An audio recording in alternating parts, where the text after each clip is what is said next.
로마서 10장 1절로 13절까지 함께 보실까요? 찾으신 줄 알고 함께 읽어봅니다. 시작. 형제들아, 내 마음에 원하는 바와 하나님께 구하는 바는 이스라엘을 위함이니 곧 그들로 구원을 받게 함이라. 내가 증언하노니 그들이 하나님께 열심히 있으나 올바른 지식을 따르는 것이 아니니라.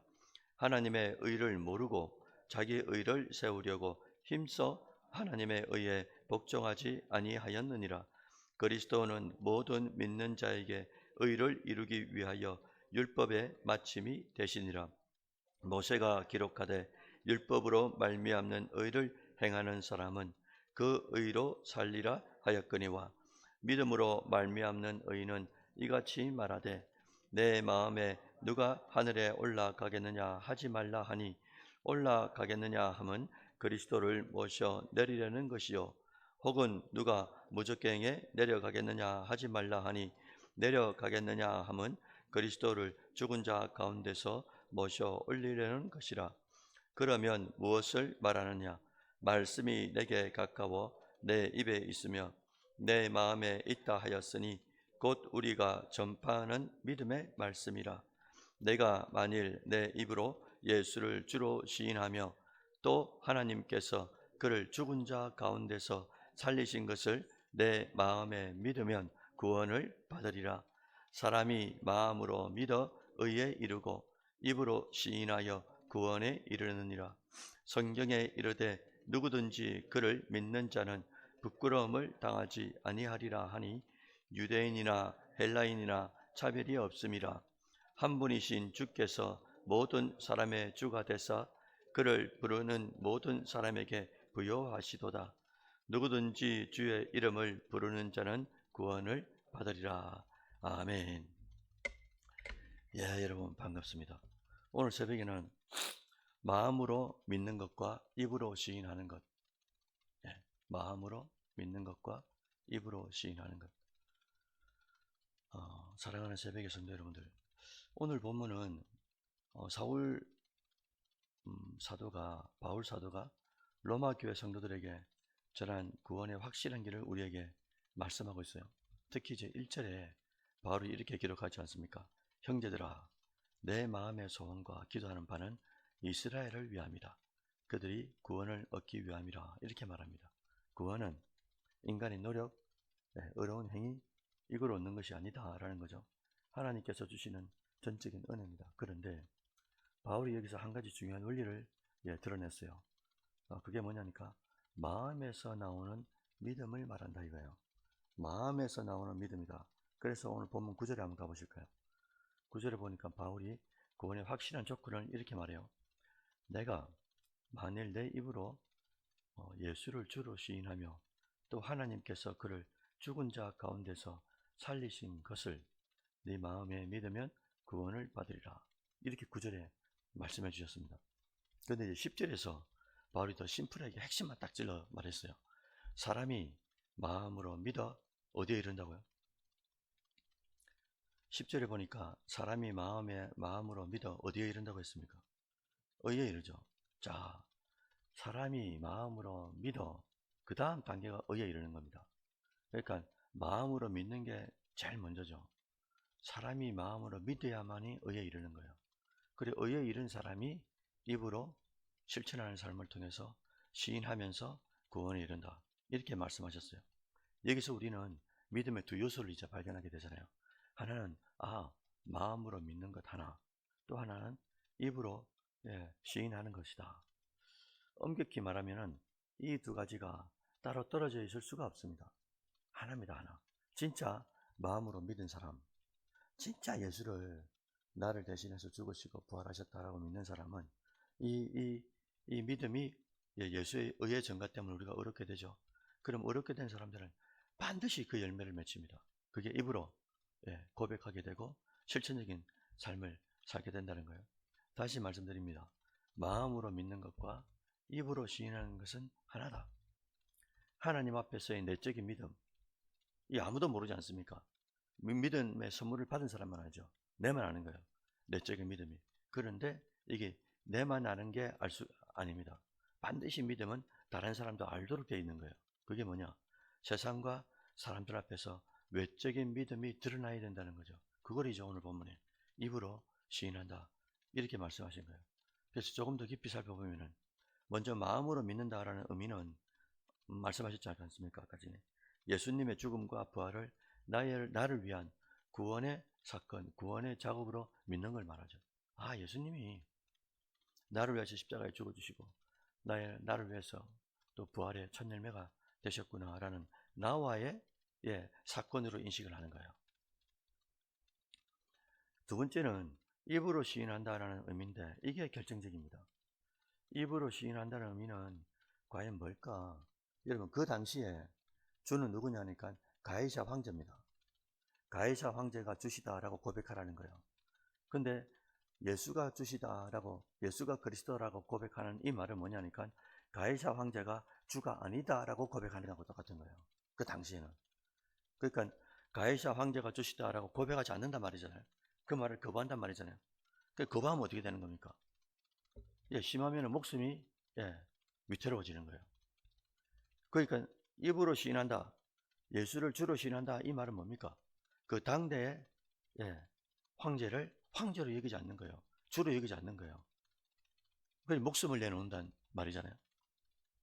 그래서 그 당시 표현한다는 것이 사실 이 신앙 고백 때문에 예수가 주십니다.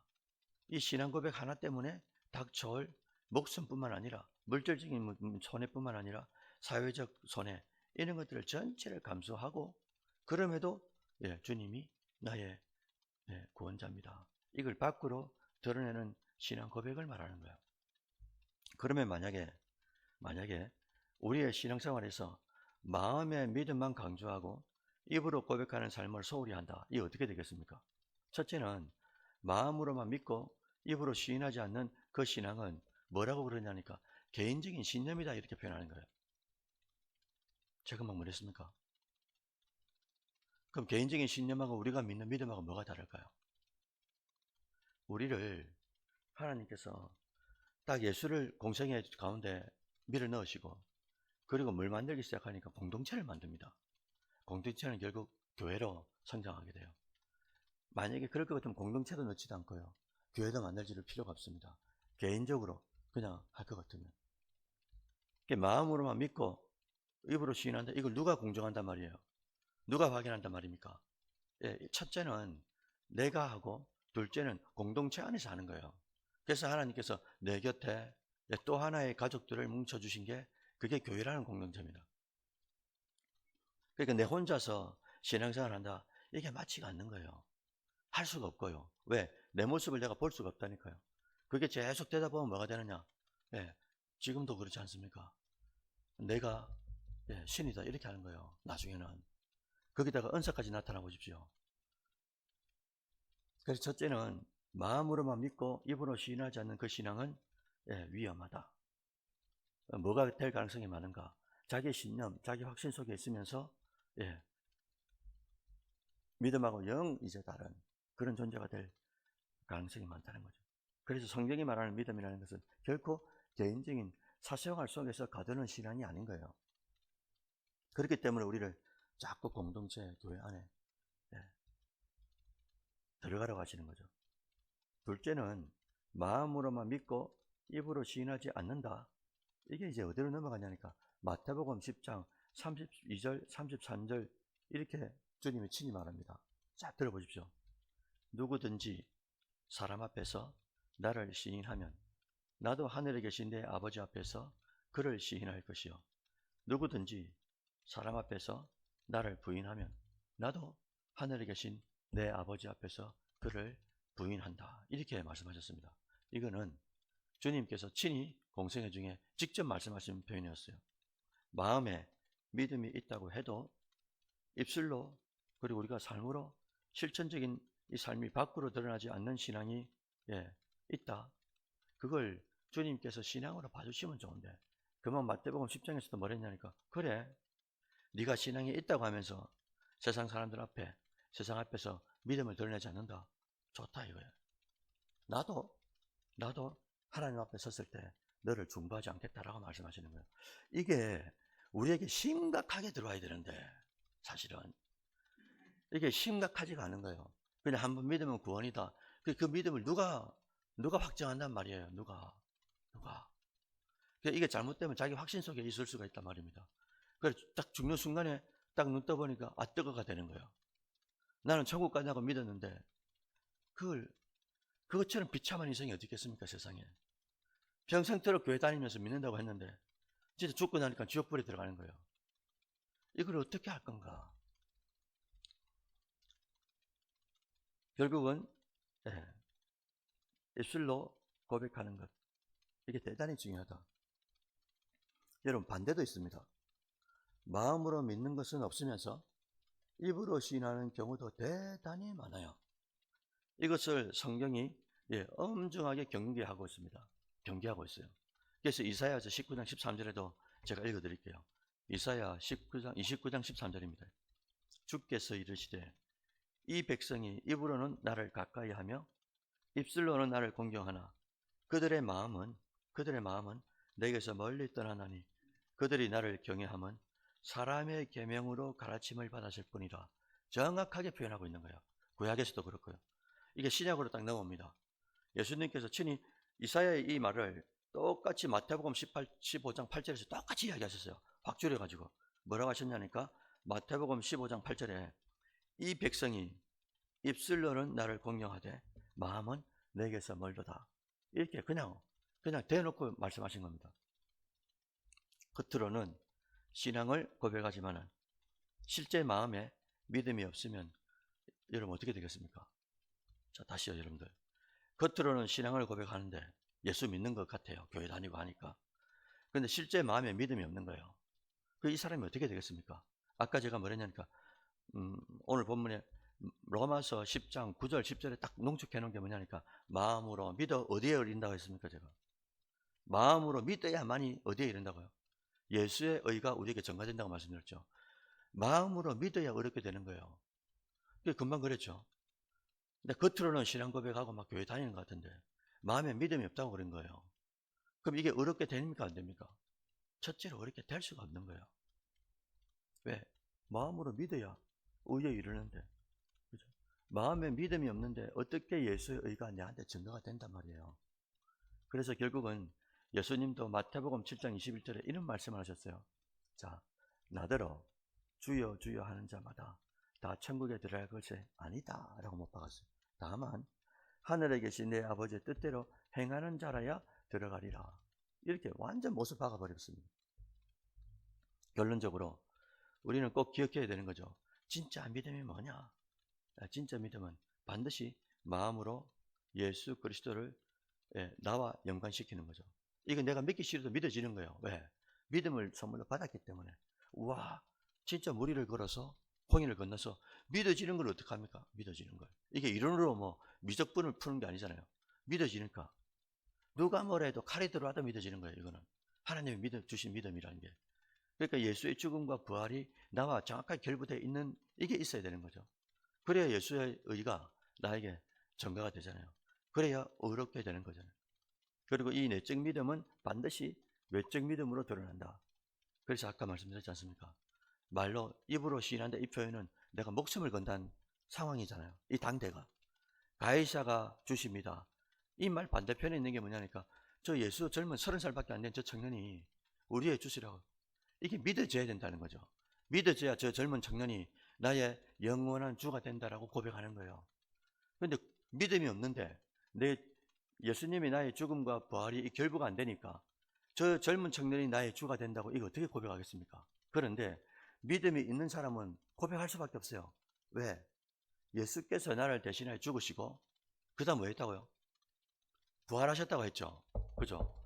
여러분, 내가 저 예수를 젊은 청년을 나의 주라고 믿습니다. 그럼 내가 죽죠. 왜? 가이사의 칼로 창으로 죽지 않습니까? 죽어도 아까 뭐랬습니까? 예수를 믿는다는 내용이 죽음과 부활이라는 거예요. 그러니까 죽어도 부활한다는 걸 믿는 거예요. 그러니까 이 부활하는 믿음이 있으니까 예수 젊은 청년을 믿는 게 두렵지가 않은 거예요. 왜? 내 안에 이미 부활이 들어와 있다니까요. 그런데 믿음이 없으면 어떻게 되겠습니까? 입으로 시인하는 게 이게 어떻게 되겠어요? 못합니다. 왜? 내 목숨이 하나밖에 없는데 이 죽음이 두려운 거예요. 지금의 시대도 마찬가지입니다. 지금의 시대도. 여러분, 내 자존심 하나 죽이지 못하는데, 내 먹는 것 하나 욕심 하나 버리지 못하는데, 다른 사람들한테 나눠줄 수 없는데, 내가 주를 위해서 죽을 수 있다고요. 이 말이 안 되는 논리인 거예요, 이게. 그러니까 지금 순간부터 성령께서 하루하루마다 우리에게 욕심을 죽이고, 자아를 죽이고, 그러면서 점점 어디로 나가는 겁니까? 순교하는 자리까지. 내 목숨이 내 것이 아니니까, 내 물질이 내 것이 아니니까, 다 주님께서 주시다라는 게 정확하게 믿어져야, 이게 믿어져야, 예, 주님의 뜻대로 살아가는 가뿐하고 사뿐한 이 걸음걸이가 되는데, 이게 이제 우리 안에 정확하게 있느냐라는 거죠. 그래서 결론적으로 우리는 꼭 기억해야 되는 거예요. 진짜 믿음은 반드시 마음으로 믿는 게 있습니다. 이 믿음은 예수 그리스도의 대속과 부활이 믿어지는 거예요. 이게 믿어져야 죽음이 두렵지가 않은 거예요. 그 믿음으로 어렵게 되는 거죠.